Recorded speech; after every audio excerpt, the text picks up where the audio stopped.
Belief या विश्वास। Belief हम आमतौर पर उन चीजों पर करते हैं जिन्हें हम अपने आंखों से देख सकते हैं या उसके होने का हमें कोई ठोस सबूत मिलता है या हम फैक्ट्स और डेटा पर बिलीव कर लेते हैं। किसी भी चीज पे बिलीव करने के लिए हमें क्या चाहिए? सबूत, राइट? और अगर वही सबूत दुनिया के सबसे शक्तिशाली देश के गवर्नमेंट द्वारा छुपा लिया जाए तो साल था 1997। साइंटिस्टों का एक ग्रुप डीप पैसिफिक ओशन की गहराइयों का साउंड रिकॉर्ड कर रहा था। वहां उन्हें एक ऐसा साउंड ट्रेस हुआ जो आज तक उन्होंने कभी नहीं सुना था।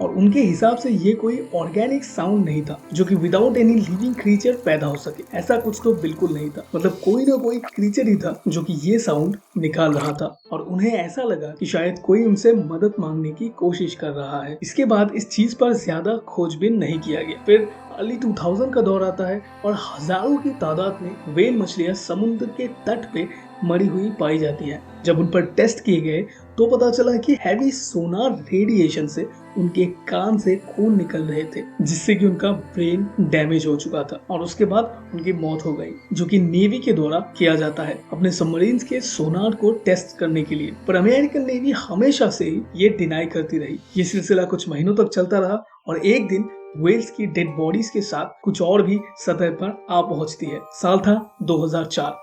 दो लड़के जिनकी उम्र 19 से 22 के बीच रही होगी, वाशिंगटन बीच के पास एक मैसिव व्हेल्स की लाश को देखने पहुंचते हैं। उनके हाथ में एक सेलफोन होता है जिसमें कैमरा फीचर्स भी अवेलेबल था और उन दोनों लड़कों ने जो भी कुछ देखा था उसका वीडियो फुटेज बना के अपने पास रखा भी था। और उनके हिसाब से वो कोई ह्यूमन लाश जैसा दिख रहा था, लेकिन उसके पैरों की जगह मछलियों के तेल जैसी कोई चीज थी और हाथ में झिल्लीदार परत बनी हुई थी। लेकिन बाद में अमेरिकन नेवी ने उनके फोन्स जब्त कर लिए और कोई भी फुटेज बाहर नहीं निकल पाया। लेकिन व्हेल्स के मारे जाने का ये सिलसिला लगातार चालू रहता है। इसके पीछे का रीजन ढूंढने के लिए एक सिएटल बेस्ड रिसर्च टीम को बुलाया जाता है। डॉक्टर ब्रायन मैकमोनिक इस टीम को लीड कर रहे थे, जो कि एक मरीन बायोलॉजिस्ट थे और इन्होंने ही साल 2000 में अपनी पहली स्टडी रिपोर्ट से पूरी दुनिया को ये बताया था कि कैसे नेवी सोनार वेपन्स टेस्टिंग की वजह से समुद्र के इन व्हेल्स की जान जा रही है। और उनके मुताबिक नेवी ने समुद्र की गहराइयों में कुछ ऐसा भी देखा है जिसे वो बाहरी दुनिया को बताना नहीं चाहते। लेकिन ब्रायन और उनकी टीम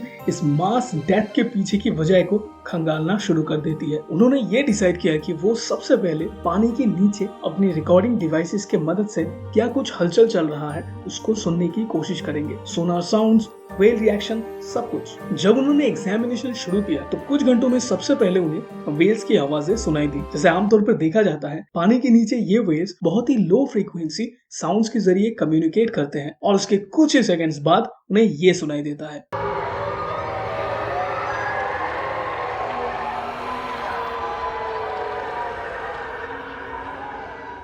और ये वही साउंड थी जो कि ब्रायन और उसकी टीम को साल 1997 में सुनाई दिया था, जिसके बारे में किसी को कुछ नहीं पता और इससे पहले सिर्फ एक ही बार इस जीव की आवाज सुनाई दी थी। Strange, right? इससे भी ज्यादा स्ट्रेंज एक और चीज थी जिस पर ब्रायन की टीम ने गौर किया। जितनी भी व्हेल्स की लाश सतह पर मिलती थी उनके साथ हर बार कुछ और भी चीज पाई जाती थी। जैसे आप ये औजार देखिए, हजारों सालों से डीप सी मछुआरों को बड़े मछलियों के शरीर से ऐसे ही औजार मिलते आ रहे थे। और ब्रायन की टीम के एनालिसिस के मुताबिक समुद्र में सिर्फ इंसान ही मछलियों का शिकार औजार से नहीं करता। कोई और भी इन विशाल समुद्र में बसता है जिसके इलाके में कभी हम इंसान भी मछली शिकार की तलाश में चले जाते हैं। यहाँ ब्रायन और उनकी टीम ने जब उस वॉइस को animal communication expert mister Rodney Webster को भेजा और जब उन्होंने इस डेटा को स्पेक्ट्रोग्राम एनालिसिस करके देखा तब उन्हें कुछ ऐसा मिला।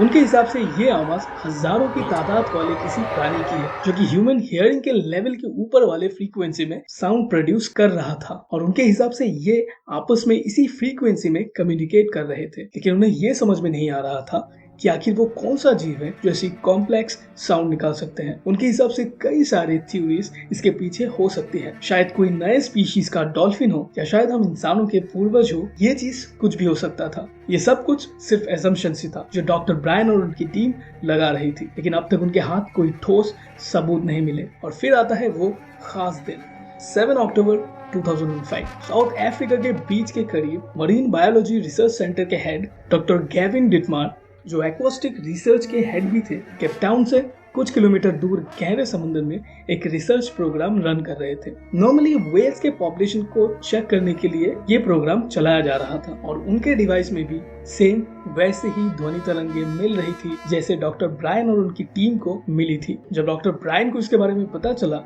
तो वो उस जगह का मुआयना करने अपनी टीम को लेकर पहुंचते हैं, लेकिन उनके पहुंचने से पहले ही नेवी ऑफिशियल्स वहां पहुंच के लौट चुके थे। अब सिर्फ उनके पास एक ही रास्ता बचा था, वो था उस रिकॉर्डेड वॉइस को चेक करना और यहाँ उनको उस क्रीचर के साउंड के साथ डॉल्फिन के आवाजें भी सुनाई देती है। इसमें उन्हें अजीब ये लगा कि डॉल्फिन उस क्रीचर से कम्युनिकेट कर रहा था और सिर्फ एक दो बार नहीं, कई मिनटों तक, जैसे कि वो एक दूसरे को जानते हैं। अगर आपको पता नहीं है तो हम बता दें, डॉल्फिन्स बहुत ही समझदार जीव होते हैं और जितने भी पानी में रहने वाले जीव हैं उन सबसे ज्यादा इंसानों से अगर कोई जीव कम्युनिकेट कर सकता है तो वो है डॉल्फिन। खैर, यहाँ ये रिसर्च चल ही रहा था कि अचानक ब्रायन के टीम को एक कॉल आता है और उन्हें एक डीप सी फिशरमैन फोन के उस पार से कहता है कि उसे शार्क के पेट के अंदर से कुछ ऐसा मिला जिसे डॉक्टर ब्रायन को जरूर देखना चाहिए। जब ब्रायन की टीम वहां उसे देखने पहुंची तब उनकी टीम ने शार्क के पेट में किसी नए स्पीशीज को देखा जो कि बहुत ही ज्यादा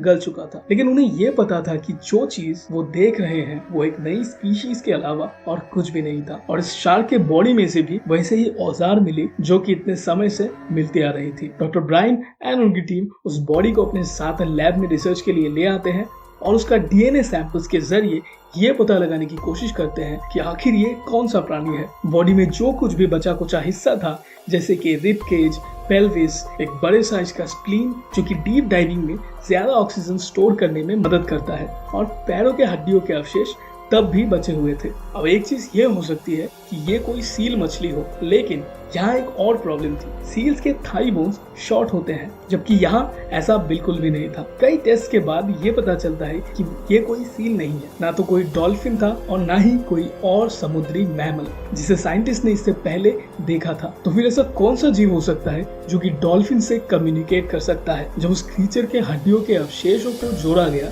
तब जाके कहीं ये गुत्थी सुलझ पाई। तो अब सब कुछ क्लियर था। ये जो नया जीव साइंटिस्टों की टीम को शार्क के पेट से मिला था, जिसका लगभग आधा शरीर डाइजेस्ट हो चुका था, उसके हड्डियों को जोड़ने के बाद साइंटिस्ट को ये समझ में आया कि ये इस क्रीचर का हाथ था। इसका मतलब ठीक इंसानों की तरह ही हाथ वाला कोई क्रीचर जो अब तक दुनिया को नहीं पता था, अब वो बिल्कुल क्लियर था। अब ये तो क्लियर था कि ये क्रीचर हमारे ह्यूमन फैमिली का ही एक मेंबर है, जैसे कि एप्स। ठीक वैसे ही ये क्रीचर भी हमारे ही ह्यूमन फैमिली का पानी में रहने वाला एक मेंबर था, जिसको अभी तक हम ढूंढ नहीं पाए थे। अब सवाल ये आता है कि कैसे ये क्रीचर पानी में रहना सीख गया और पानी में खुद को एवोल्यूट भी कर लिया। नेक्स्ट पार्ट में हम बताएंगे कि कैसे ये क्रीचर एवोल्यूशन की जर्नी में पानी में एवोल्यूट होके रहना सीख गया। आई होप आपको ये वीडियो पसंद आया होगा। अगर वीडियो पसंद आए तो हर बार की तरह अपना प्यार दिखाना ना भूले, अपने भरपूर लाइक्स और कमेंट्स देके। मिलते हैं नेक्स्ट वीडियो में, तब तक के लिए स्टे फिट एंड एक्टिव।